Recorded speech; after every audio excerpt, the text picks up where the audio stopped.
Bien, para dar continuidad al tema del Renacimiento, vamos a ver la segunda parte que tiene que ver con el Renacimiento en su etapa más alta, lo que se le conoce como el Cinquecento, ¿verdad? Ya vemos un poco del Quattrocento la vez pasada y el día de hoy ya vamos a ver, digamos, la segunda etapa y la etapa final que desemboca con el manierismo. El manierismo no es más que hacer arquitectura a la manera de, y en este caso el arquitecto Andrea Palladio fue el pionero de este tipo de influencias arquitectónicas.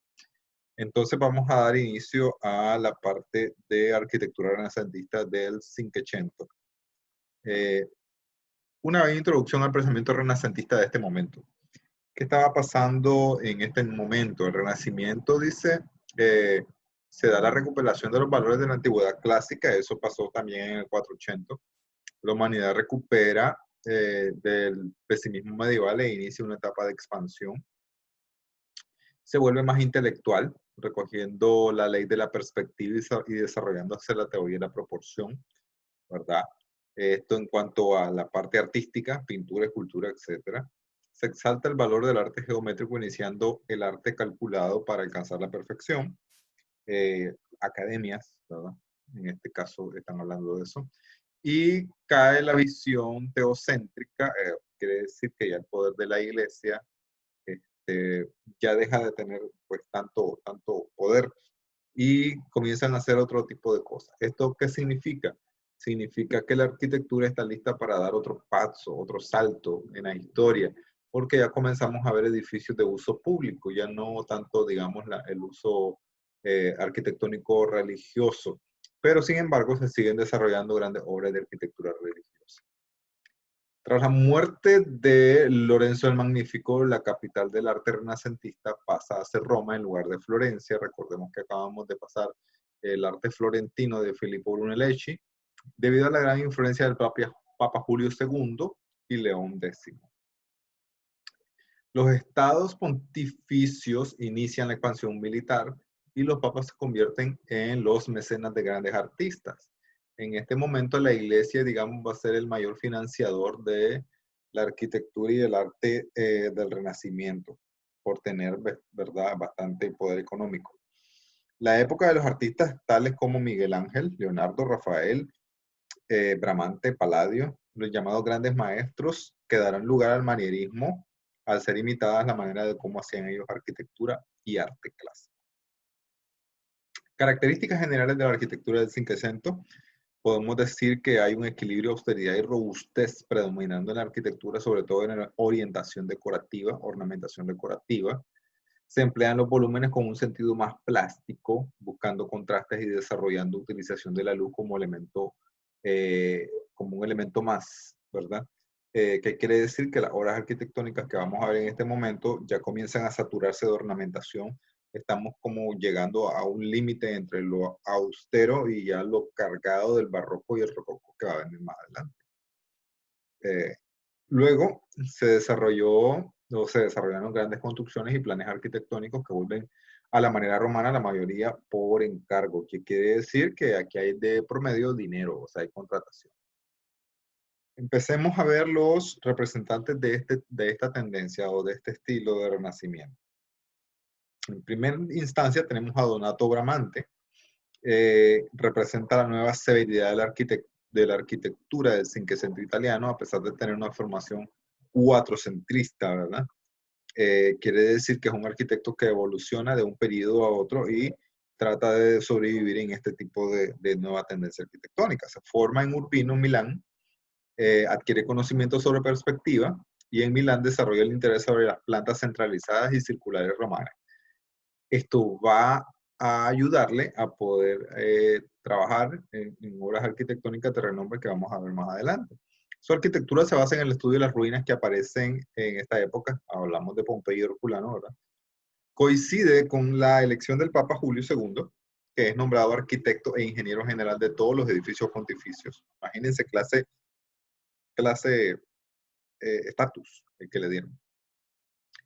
Realiza sus dos obras más importantes: la ampliación del Palacio del Vaticano y la propuesta de la Basílica de San Pedro en Roma. Esta era la propuesta inicial de la basílica. Era una nave centralizada de cruz latina, ¿verdad? Que tenía únicamente esos espacios, no había más.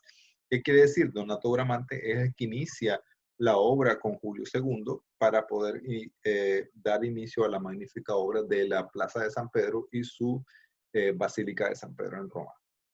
Y fijémonos un poco en la ampliación del Palacio Vaticano, que es lo que hace. Lo que hace él es romper, ¿verdad? Con el esquema cuatrocentrista, ¿verdad? De la época anterior, y hace esto, ¿verdad? Que nadie se había atrevido a hacerlo, ¿verdad?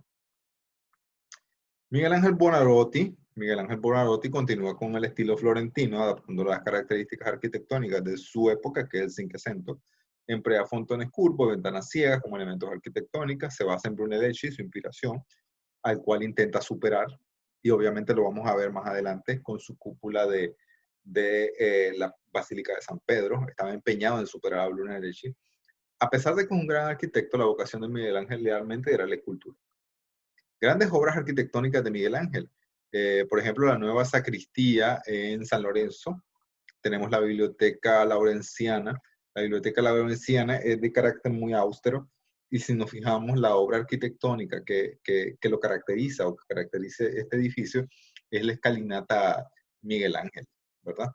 Que viene a romper con todo lo que se había trabajado, digamos, a nivel de renacimiento florentino. Y ya trabajamos una escalinata en un espacio interno, o sea, nadie en su vida había imaginado una escalinata en un espacio interno hasta en este momento. Y finalmente su obra maestra en arquitectura, ¿verdad? No estamos hablando ni de pintura ni de escultura. Su obra maestra en arquitectura, la cúpula de la Basílica de San Pedro, en el Vaticano. Finalmente, Andrea Palladio lo que hace es trabajar a su manera y revivir la armonía grecorromana.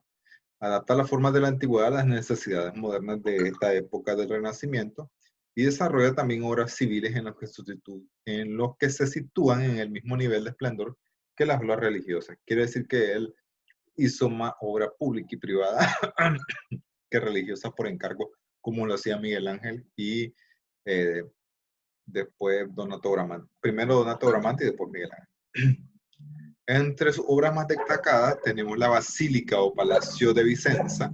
Si nos fijamos, ya este tipo de obra arquitectónica ya no es un renacimiento, ¿verdad? Ya cualquiera que lo ve va a decir, esto no es renacimiento, es un renacimiento al estilo de Palladio, ¿verdad? En sus obras públicas. Vía Capra, Vía Rotonda, ahí mismo en Vicenza, una residencia, ¿verdad? Una villa, al estilo romano, muy al estilo romano. Y una obra religiosa en San Gregorio, en Venecia, ¿verdad?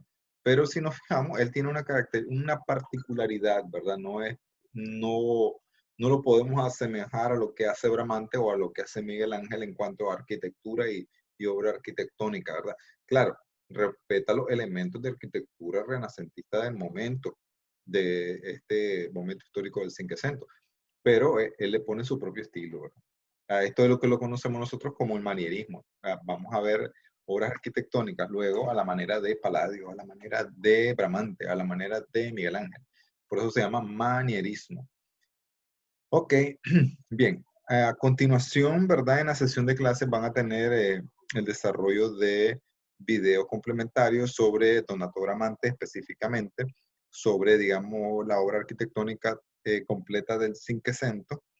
Y al final lo que quiero evaluar es el conocimiento de la obra arquitectónica de la Plaza de San Pedro, no de la Basílica de San Pedro, sino bien de la Plaza de San Pedro en Roma, que fue hecha mucho después que la obra de la construcción de la Capilla de San Pedro en Roma.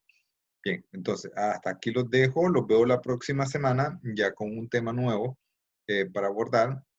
Pónganse las pilas siempre, trabajen las sesiones de clase lo más pronto que puedan y nos vemos.